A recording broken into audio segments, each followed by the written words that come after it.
Welcome back to the channel. Today I'm going to be discussing God Emperor of Dune by Frank Herbert. This is the fourth in the trilogy that I've been reading. I think you'll see the other ones. I can't see them back here, but they're back there on the shelf. I've been meaning to do this review for a while. It's just simply been a matter of travel and having the time to talk about this book in particular. Now, interestingly, this installment gets a fair amount of hate online, and not so much reflected necessarily in the YouTube community. But the complaint is it's just Leto talking. All right, let's address that. It's true. It's just Leto talking for most of the book. And when I say that, I don't mean it's just a wall of text, but these are interactions with the people who are around him. Spoiler alert, we have another iteration of Duncan, Idaho here, which you have to expect. You're going to have some familiar thread linking thousands of years of the God Emperor's reign back to the original books that we know from before this, to jump forward. And I think Herbert didn't want us to be left alone with only one character that we could know and follow.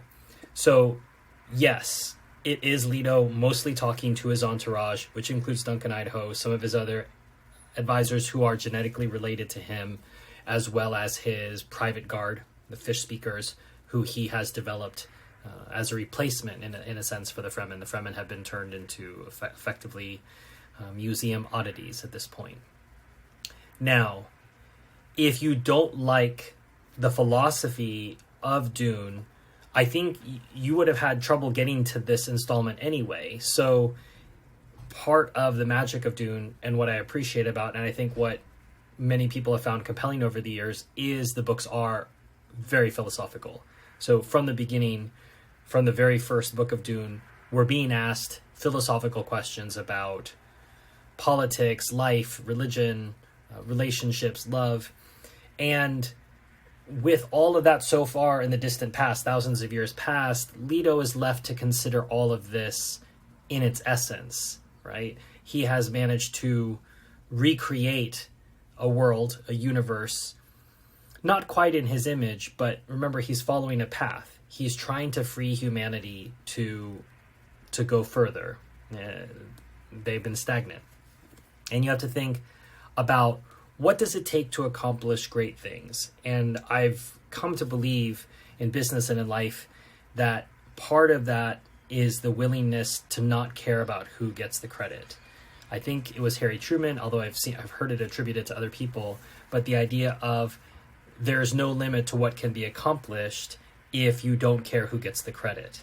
Now, in God Emperor, we go beyond not getting the credit. In fact, Leto is willing to take upon himself the opprobrium of the opposite of credit for something good, the blame for something bad. And you don't have to look any further than Christopher Nolan's Dark Knight, the second of that trilogy, which ends with Batman, Bruce Wayne, taking on blame in order to further the cause of good. Now, we know from St. Augustine and basic moral theology principle of the double effect, you cannot do something bad so that something good can result. So we saw what happened in The Dark Knight. He did something bad so that something good could result, and it blew up. It blew up and destroyed everything. And this is true. I'm trying to remember, there's a very famous author, it might have been Hugo, who said that the truth can be buried, and can be buried so deep it could be almost forgotten, but one day it will come to the surface, and when it does, it will destroy everything in its path. And so you can only bury a truth for so long. The difference here is, Leto, we as readers know about the existence of the Golden Path, and we have more insight into it than the people around him. So we can assume Leto's goodwill, that he's not covering up a crime of Harvey Dent in order to accomplish an alleged good. We see his crushing of Chom, his reduction of the wealth of the other houses, the change of the monopoly on spice. We see all of this as a chance to free humanity. At least Leto is pointing us this way.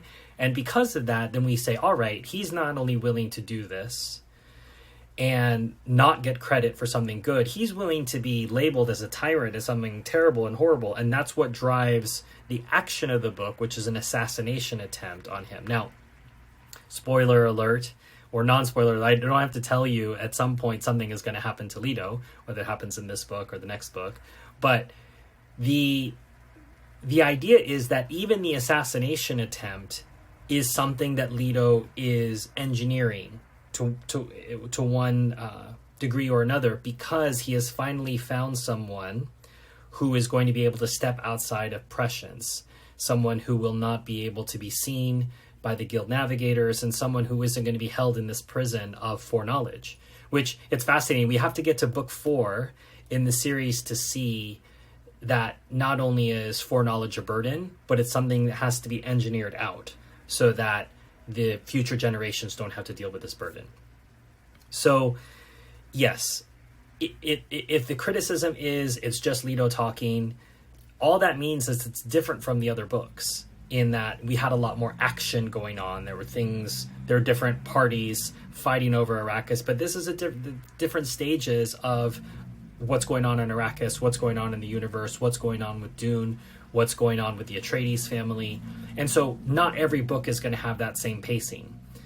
In fact, often I've heard Dune Messiah referred to as the falling action of Dune. And I would argue that this is the falling action of the first 3 books. So with the end of this book, you're prepared for Heretics, which is the next book in the series, to be a completely different... it's going to take you in a different direction entirely than what God Emperor was doing. Now, there's lots of different quotes in here that I could talk about, but I'm just going to pick one because I find it interesting, because particularly today we're having so much conflict about the police and the role of police in our society. And this is a conversation Leto is having with Duncan Idaho, or the latest Duncan Idaho as it might be. And he's talking about a police force or some kind of band of enforcers of law. And so when I'm reading, this is between Duncan and the God Emperor. I trust your loyalty to the Atreides implicitly, without question. Then what's this talk of corruption and testing? You were the one who accused me of having a police force. Police always observe that criminals prosper.